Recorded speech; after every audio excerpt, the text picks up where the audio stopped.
What's up, ladies and gentlemen of YouTube? Boogie2988 coming at you live once again through the power of the internet, and this is my weekly gaming news wrap-up where I talk about the games that have come out, the games I'm currently playing, and news about video games, and there's a lot I want to talk about this week, so let's just get right into the games. So the one thing people have asked me the most about on Twitter and Twitch has to be the latest Nintendo Direct, and probably the only thing there that really truly stood out to me was the Smash Brothers port for the Nintendo Switch. Now, a lot of people are saying this is probably Smash 5, that's a brand new game, but if it's going to come out in 2018, I'm pretty sure it's going to be a port. And here's the thing. I loved the previous Smash iteration. I loved it on the Wii U, but not a lot of people played it because it was on the Wii U, right? Not a lot of people even had a Wii U. So I think giving this game a second chance at life is a very, very good decision.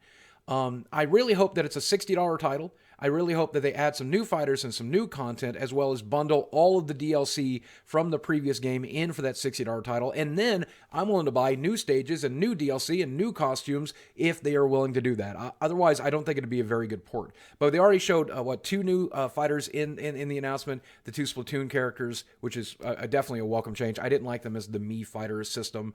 But overall, I think this is a very good decision. Give me some new game modes, give me some new characters, give me some new levels, make online matching a little bit better. But this game is coming out in 2018, and the reason it's coming out in 2018 is because this year is when they finally start charging you for online access to play your multiplayer games online. And obviously, what reason is there to do that on the Nintendo Switch? To play all the games you already own? There has to be a big title to launch alongside that service, and I absolutely expect Smash to be the reason people are going to pay for that. Who knows? Maybe they'll do something crazy like free DLC, a free Netflix system, free games, something along with it. But this will be the major selling point, and it's probably going to launch alongside the paid service for online matchmaking. Now, I know a lot of people are saying that this is not a port, they want this to be Smash 5, and that it's probably Smash 5, but I just don't think the evidence is there for it. Such a short developmental cycle would mean that if it was a new game rather than a port, it would end up having just bare-bone features with bare-bone roster, and they would have to add to it later. That might be the case. I hope that's not the case. I think the best bang for the buck for the consumer is to take this game, which was barely played on the Wii U, and port it over for all these people who own Nintendo Switches, including all of that cool stuff that they added to the game later, and then allow people to play that. And I know a lot of people didn't like 4. I know a lot of people didn't like the engine, didn't like this about it, didn't like that about it. At the end of the day, I think that's the best thing for the consumer. And if they want to make another Smash later on in the system's life cycle, that they can do. They've got another 5-6 years before the Switch is outdated, so let them do that then. Now, this week's video is brought to you by the folks over at the Verve app. Now, if you're unfamiliar with Verve, it is an app that allows you to get access to some really great stuff like Crunchyroll, Funimation, Rooster Teeth, Nerdist, Geek and Sundry. There's a ton of video content here for you, and there's a lot of video content that you can't watch anywhere else other than on the Verve app. And you can download the Verve app on your phone, on your iPad, on your tablet, on your gaming consoles, on your PC, just about anywhere else. And you can use it to watch all kinds of great content, including stuff like anime via Funimation and Crunchyroll. Most notably right now, you can watch Dragon Ball Super dubbed via Funimation. I personally have been using Verve for the last month to watch Harmon Quest because I'm running a D&D campaign, and Harmon Quest is probably the best D&D show that they've ever made, and it really inspires me to bring some humor to my sessions as well. So do me a favor, go to the link in the description box below, and you can download the Verve app, and you can start watching some of the great shows you're seeing on your screen right now. Or go to vrv.co/BOOGIE, and you can download the app, and you can sign up for a 30-day ad-free trial, and you'll be supporting me at the same time. So go watch some shows. Speaking of the Nintendo Switch, by the way, Kirby Star Allies is due out this week. Probably by the time this is released, it'll be out. It's currently at a 74 score over at Metacritic with 40 critics rating it. And the general consensus seems to be it's a Kirby game. If you play the demo, you know exactly what you're getting into. And the mechanics are kind of cool. And it seems to be a fun multiplayer experience as opposed to the single player. There's not a lot of single player there.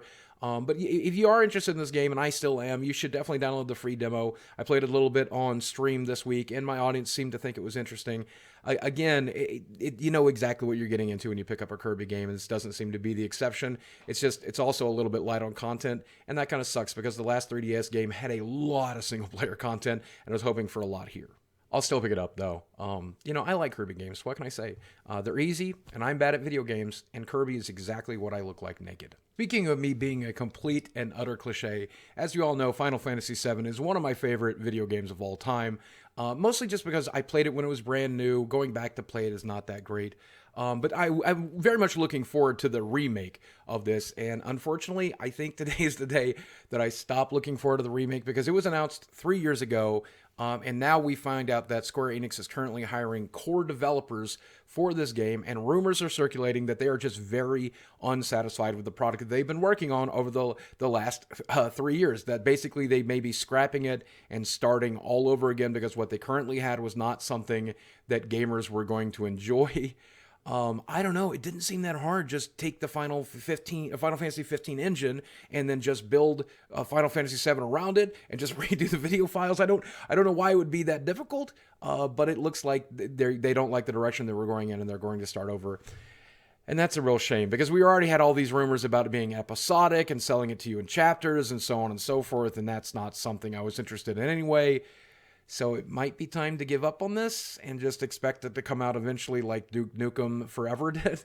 It's going to take forever, just like Duke Nukem did.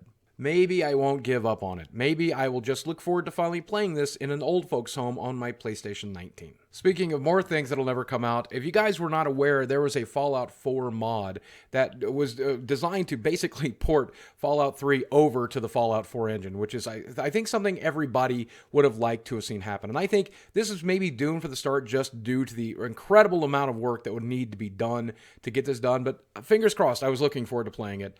Well, the bad news is the lead developer for this mod has since canceled it over the last week, in part because of the folks over at Bethesda, but in part because it just turns out that this project is just too difficult to do if they want to do it by the most legal way possible. Basically, they hit a point in development where they had to realize that they were going to need all of the voice files from Fallout 3 and Fallout 4, and they had a choice: either try to move forward without voice files, or to try to move forward porting those voice files over, or re-recording the voice files altogether. And here's the thing, no one has the time or resources to re-record all of those voices, and it just wouldn't be the same game if you did do that. And it looks like when contacting Bethesda and talking to them about porting those voices over, Bethesda said this could leave you open to being sued, and that's not something you would want. It doesn't look like Bethesda here was exactly telling them no, just letting them know that it was definitely a legal gray area that he may not want to meander into. And that kind of sucks because Bethesda has always done the best that they could to work with modders in the past. That's one of the reasons I love Bethesda games, because they're so easily modded now, even on console. I love that. I love that about Bethesda games. But I guess this is one of those areas where they just weren't able to help a modder. Or maybe they just don't want that mod to exist. Maybe they want to recreate Fallout 3 on their own and sell it to us again. I would probably buy that the same way I would have definitely put some money in this guy's Patreon for this mod. One more thing I wanted to talk about this week, and that's the game Sea of Thieves, which premieres on Xbox and PC next week via Play Anywhere on the Windows 10 store.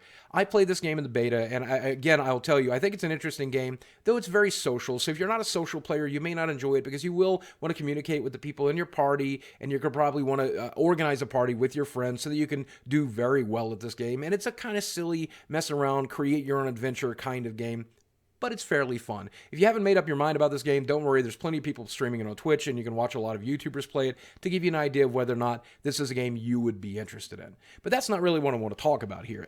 What I want to talk about is the fact that it's launching on the Xbox Game Pass service. And if you're unfamiliar with the Game Pass service, it's definitely the one thing that Xbox got perfectly right when it comes to this generation. For $9.99 a month, you get access to a library of about 150 games that you can download at any time and play as much as you want, as long as it's still there. It's basically the Netflix of video games directly to your Xbox. Don't think it's available for the Windows 10 store yet, but eventually, hopefully, it will be. But I do use it on my Xbox every month to play some old 360 titles that I would otherwise pay $10 or $15 to get used, or to play some of the newer Xbox One games. And now they're premiering Sea of Thieves there, and moving forward, all of the Xbox exclusives will be there as well. So if you don't have Game Pass, you can effectively play Sea of Thieves for $9.99 a month, or alternatively, if you already have Game Pass, you can play Sea of Thieves for free. And I think that is a really, really great thing that Xbox is doing. And I'm not getting paid to promote it. I just think it's an amazing service. And I think if you have an Xbox One, you should look into it. And if you don't have an Xbox One, it might be a reason to get one, because if you're a gamer who plays on a budget, this is a great way to do it. Unfortunately, though, the review embargoes are not up yet, so I can't officially give this game a score. I only played the beta anyway. I don't have a full release version. And then, of course, there's no scores available on Metacritic just yet either. So, again, if you're the kind of person that waits for a score, and you always should, you'll have to wait till later in the week, and we'll talk about it in next week's episode. That's going to do it for this week's episode. I hope you enjoyed it. I hope we talked about some games you're interested in and some news you're interested in. If I missed a story that you are interested in, let me know in the comments section below. And while you're there, don't forget to hit that description box and check out my sponsor. That's the folks over at Verve. And thank you again for sponsoring this episode, Verve. I use the service all the time, and I'm so glad to promote them, and I'm so glad they sponsor these episodes. As always, guys, thanks for watching. I love you very much, and I'll speak with you again.